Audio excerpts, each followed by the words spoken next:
Welcome to the tutorial on how to place a Google Drive file on the home screen of your Samsung Galaxy device. If you've ever wanted quick access to an important file or document, placing an icon directly on the home screen can be extremely useful. Fortunately, the process is simple and fast, and this guide will walk you through it step by step. Whether you want to access a work document, favorite song, or photo, you'll soon be able to do so with just a tap on your Samsung Galaxy device.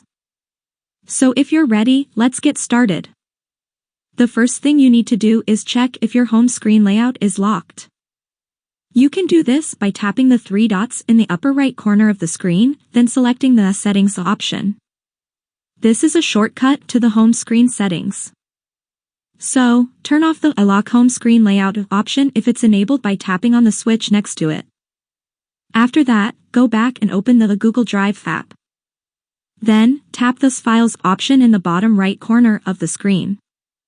Now, tap the three dots on the file you want to add to the home screen. I will add a photo. Then, scroll down, find the Add to Home Screen option, and tap it. Now, tap on the Add option. This file has now been added to the home screen. Exit the Google Drive app and go to the home screen. You will see that this file is there.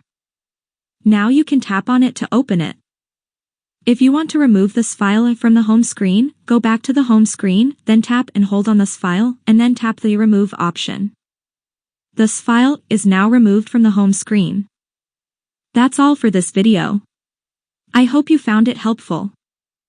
If you did, please like it and subscribe to my channel. Thank you so much for watching, and I'll see you soon.